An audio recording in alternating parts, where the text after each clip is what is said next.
picture this. You are sitting in the stands at Boston Stadium. Okay, I'm there. France is playing Norway in this massive, decisive Group I match for the 2026 World Cup.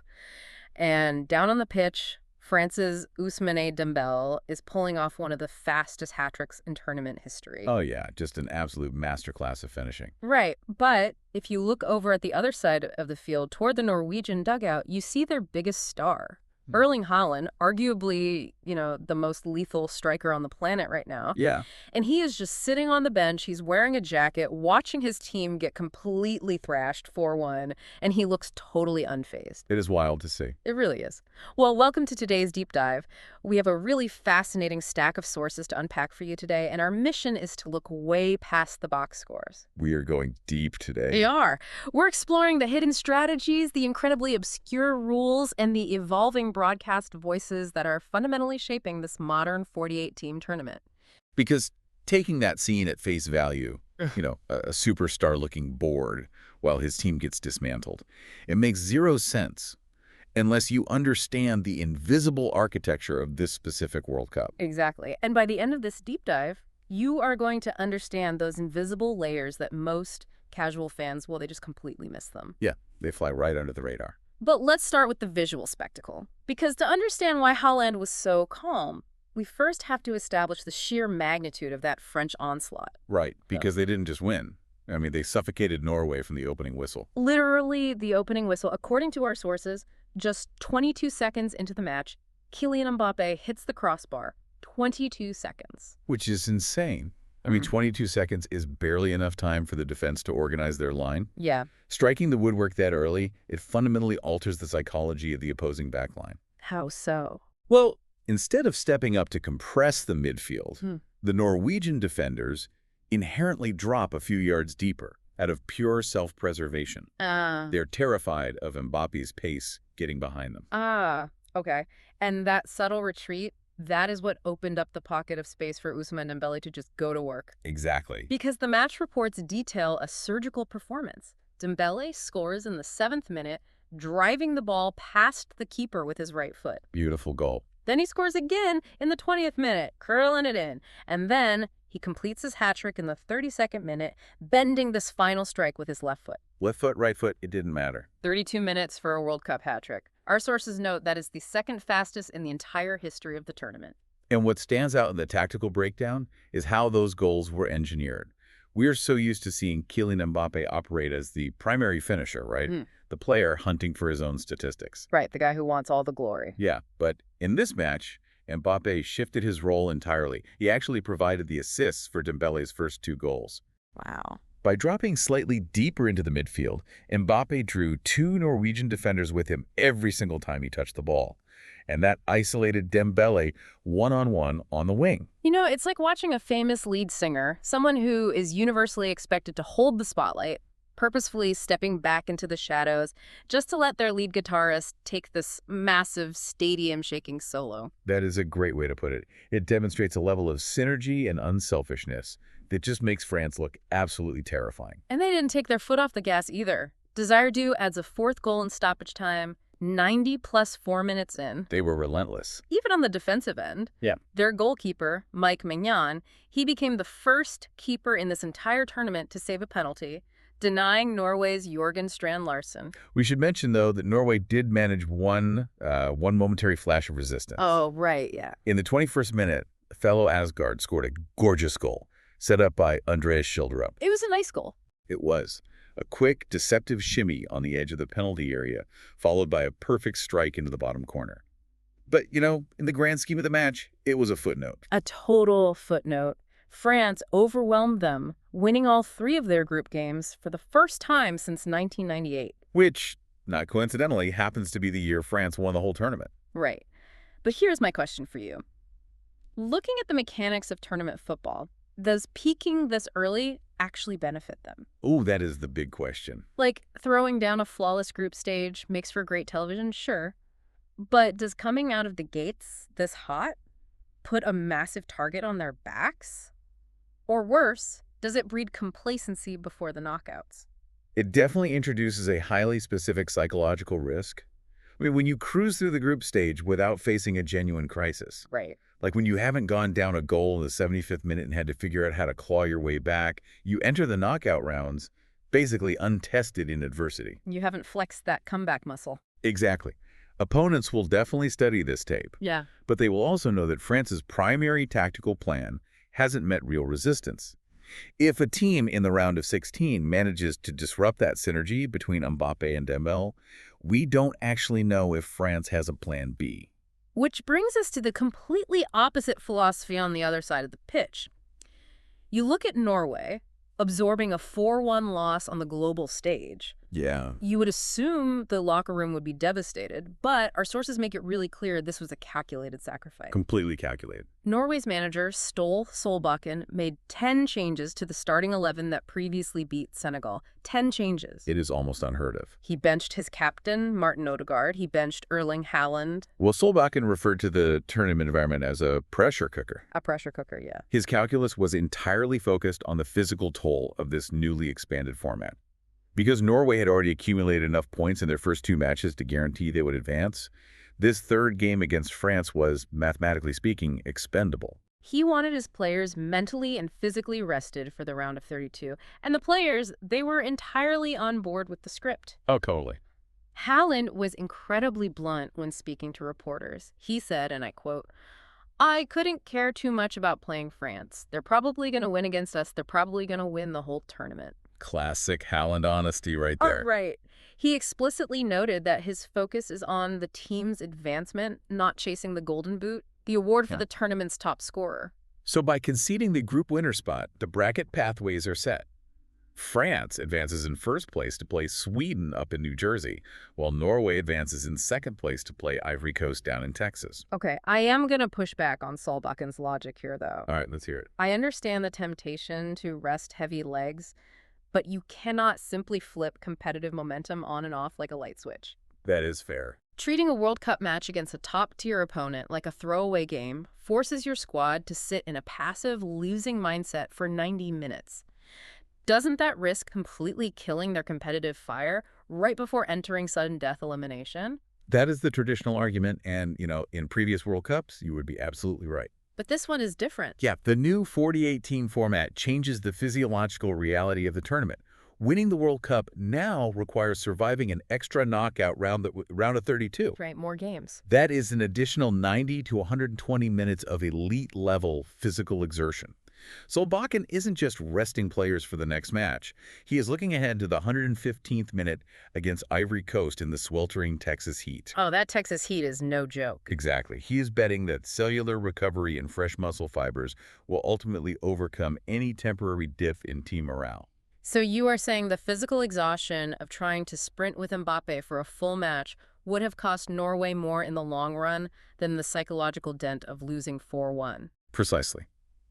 If Haaland plays and pulls a hamstring in the 80th minute of a game they didn't mathematically need to win, well, Solbakken's tournament is over anyway. He traded rhythm for rest. Okay, looking at it through the lens of physiology, the strategy holds up. Norway had the points cushion to play that long game. They did. But for you, the listener tracking this at home, what happens when a team doesn't have that luxury? In this 48-team format, you have teams fighting for 8 third-place slots to just sneak into the knockout stage. Yeah, the margins are incredibly thin. Thin doesn't even begin to cover it. You frequently have multiple teams across different groups finishing with the exact same number of points. Right. And to break the tie, FIFA looks at goal difference and then total goals scored. Okay. If teams are still identical, they look at the head-to-head result between those specific nations. But what if they drew that head-to-head match? Or, what if they are in completely different groups and never even played each other? That is when FIFA resorts to one of the most obscure and stressful mechanisms in sports, the FairPlay point system. Oh, boy. When primary sporting metrics fail, your advancement is determined entirely by your team's disciplinary record. I always think of it like a credit score for soccer. You are cruising along, putting together a solid application for the round of 32, and suddenly one reckless slide tackle, one missed payment in the middle of the field, and your entire application gets denied. That is a perfect analogy.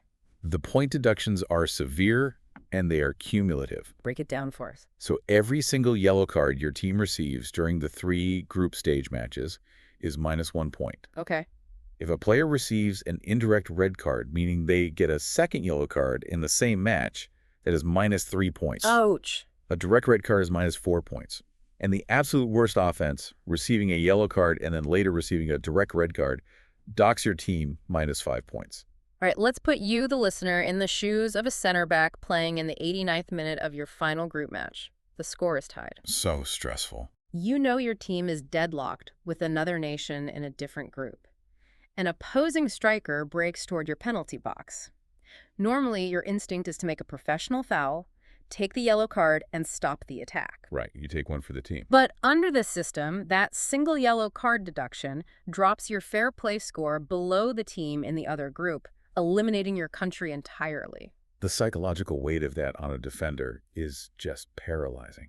It forces players to calculate obscure tournament mathematics in the split second before they commit to a tackle. It's crazy to think about. And this isn't just a theoretical edge case, by the way. Oh. No, in the 2018 World Cup in Russia, Japan and Senegal finished their group stage with identical points, goal difference, and goals scored. Their head-to-head match was a draw.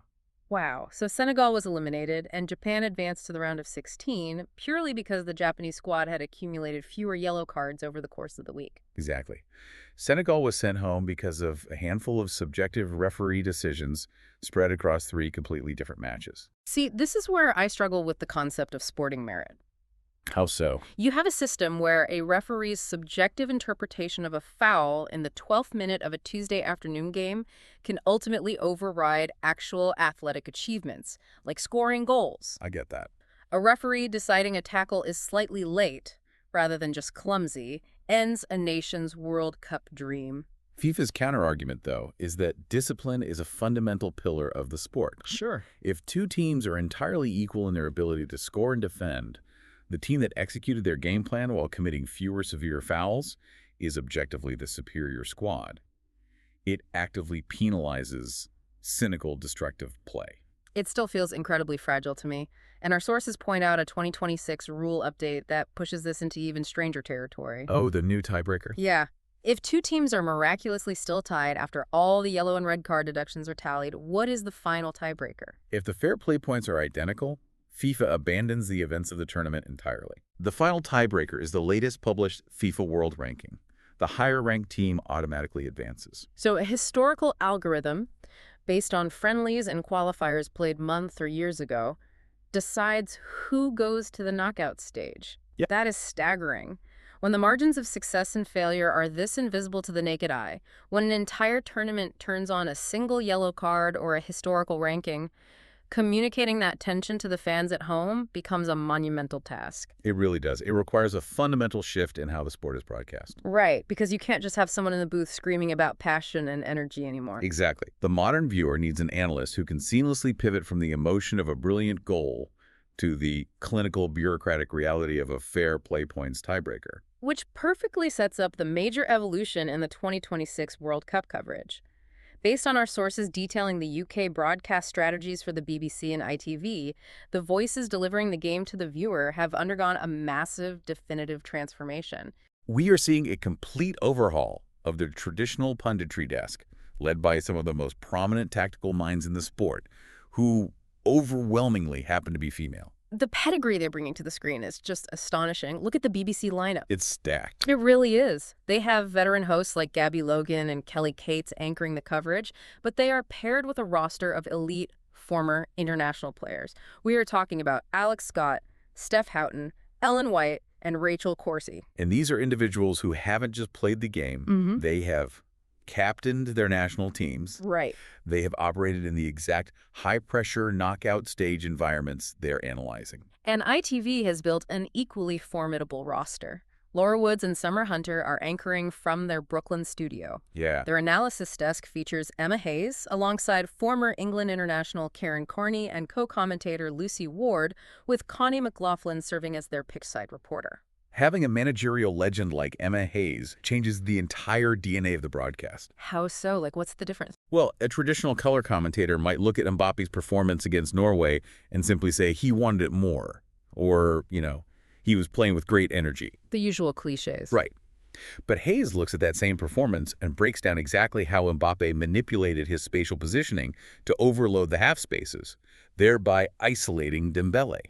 So she gets into the weeds. Yes, she explains the how and the why of the tactical shift, rather than just reacting to the what. It's so refreshing. Women are no longer being utilized on the periphery of the broadcast, doing a quick 30-second sideline update before throwing it back to the men in the studio. No, not at all.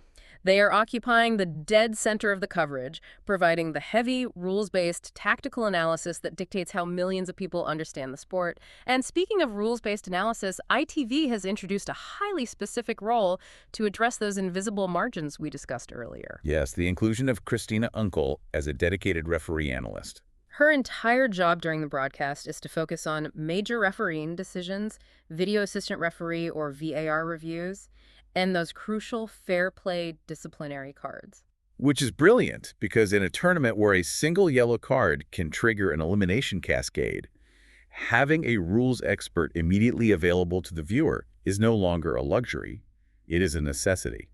I do wonder about the psychology of the viewer, though. What do you mean? Let's say your team is hit with a controversial red card that might eliminate them on fair play points. Does hearing a referee analyst break down the call actually calm the fans down, or does it just give them more highly technical ammunition to hurl at their television screens? That's a funny way to look at it. But honestly, it elevates the nature of the conversation, which is inherently productive. Really? Yeah, because when a fan watches a tackle go against their team, the initial reaction is pure tribal emotion. Of course. But having an analyst step in and explain the rulebook definition of excessive force and showing the exact camera angle the VAR room used to make the decision, it forces the viewer's brain to shift from emotional outrage to logical processing. So instead of throwing their hands up and screaming that the referee is biased against their country, they're arguing about this specific interpretation of Law 12 regarding dangerous play. Exactly. They may still fiercely disagree with the final call, but the debate is now grounded in the actual mechanics of the sport. It bridges the gap between the chaotic emotion on the pitch and the clinical reality of the rulebook. That makes a lot of sense. It is incredible how interconnected all these elements are, really. Let's recap the journey we have taken you on today. Let's do it. We started by looking at a masterpiece of attacking football, Ousmane Dembele's 32-minute hat-trick, Mbappe's tactical evolution into a playmaker, and France announcing themselves as an overwhelming force in Group I. And we contrasted that with Norway's calculated silence. Ståle Solbakken decision to absorb a heavy defeat, resting Erling Haaland and his core squad. Prioritizing physiological recovery over immediate momentum. Exactly. To prepare for the grueling reality of a 48-team bracket. Then we explored the brutal, invisible mathematics of the FIFA FairPlay point system, where a single ill-timed tackle acts as a negative mark on a nation's soccer credit score, potentially sending them home. And finally, we unpacked how the broadcast voices explaining all this drama have evolved, with elite female tacticians and dedicated rules analysts ensuring the viewer understands exactly how the machinery of the tournament operates. It proves that the 90 minutes of action on the grass only represent a fraction of what determines a World Cup champion. A tiny fraction, yeah. Yeah. The physiological management off the pitch and the bureaucratic mechanics of the tiebreakers are equally consequential. Understanding all these hidden layers makes watching the tournament infinitely more rewarding. But before we sign off, I want to leave you with a final thought to mull over, building on Norway's strategy. Okay, what is it?